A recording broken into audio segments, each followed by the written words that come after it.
मित्रांनो, व्यवसायाची सुरुवात 2011 साली 2 गायीपासून केली होती. आता 2026 चालू आहे. जवळजवळ 14-15 वर्षामध्ये आम्ही 30 ते 32 जनावरांपर्यंत पोचलो आहे. आणि 16 गायींचं युनिट फिक्स ठेवून 2 म्हशी दूध खाण्यासाठी ठेवल्यात. आणि जास्त तयार झालेल्या कालवडी जवळजवळ 12-13 आमच्याकडे कालवडी आहेत. आणि आमचं नियोजन म्हणजे वर्षाला एक 4-5 कालवडी जर व्याला झाल्या तर 4-5 गायींची विक्री आम्ही करतो आहे. आमचं दूध काढण्याचं पण युनिट फिक्स आहे 16 गायींचं. आणि जनावर विक्री करण्यात पण व्यवसाय चालू आहे. जनावर विक्री म्हणजे आम्ही स्वतःच्या डेअरी फार्ममध्ये तयार होणाऱ्या टॉप क्वालिटीच्या गायींची विक्री करतो आहे. आम्ही काय बाहेरची आणून विकत नाही. धन्यवाद.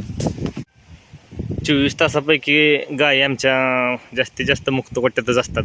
सकाळी 2 तास वैरण खाद्य खाण्याचं काम आणि दूध काढण्याचं काम केले जातं आहे बंदिस्त गोठ्यामध्ये. बंदिस्त गोठा समोरच आहे आमचा. वैरण खाद्य खाण्याचं काम आणि दूध काढण्याचं काम बंदिस्त गोठ्यामध्ये केलं जातं आहे. त्यानंतर जास्तीत जास्त गायी आमच्या मुक्त गोठ्यातच असतात. या ठिकाणी पाणी पिण्यासाठी हौदाची सोय केली आहे. मागच्या वर्षी 15 मेपासून जवळजवळ दिवाळीपर्यंत भरपूर पाऊस पडला. 5-6 महिने पाऊस पडत होता. त्यावेळी आम्ही 3 महिने गायी बांधून ठेवल्या जास्त दलदल झाल्यामुळं. त्यावेळी जास्त प्रमाणात औषध पाण्याचा खर्च आला, मस्ताडीचा खर्च, त्यानंतर गायींचे पाय सुजायचे, टेम्परेचर याचं. बांधून घातल्यानंतर जास्तीत जास्त जनावरं आजारी पडली आमची. त्यामुळे ह्या वर्षी आम्ही निर्णय घेतला आहे, पाऊस पण कमी आहे आणि मुक्त गोठ्यातच ठेवायचं गायींना. मुक्त गोठ्यामध्ये गायी चांगल्या राहतात, तब्येत चांगली राहते गायींची, काही विषय येत नाही. चालू वर्षी पाऊस पण माणसाच्या गरजेनुसारच आहे. आणि त्यामुळं जास्त पाऊस नसल्यामुळं आम्ही गायींना मुक्त गोठ्यातच ठेवलं आहे. आणि ह्या वर्षी औषध पाण्याचा खर्च अतिशय कमी आला आहे. गायी मुक्त गोठ्यात असल्यामुळं आजारी पडण्याचं प्रमाण अतिशय कमी आहे. त्यामुळं चांगले दिवस आले आहेत. माणसाच्या गरजेनुसारच पाऊस आहे यावर्षी. शेतकऱ्याला जितका पाऊस पाहिजे तेवढाच पाऊस पडतो शेतीसाठी.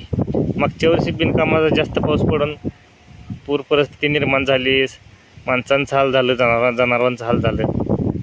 यावर्षी वातावरण चांगलं आहे. धन्यवाद.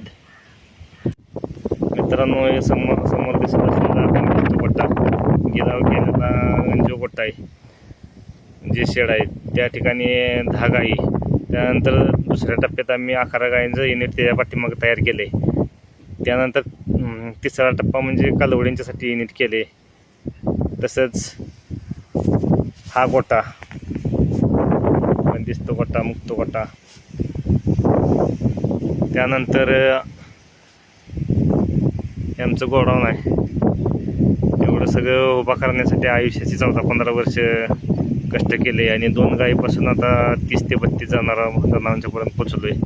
असा आमचा प्रवास आता चालू आहे. मित्रांनो, आमच्या डेअरी फार्मचे व्हिडिओ बघण्यासाठी व्हिडिओला लाईक करा, शेअर करा, फॉलो करा. धन्यवाद. जय जवान, जय किसान.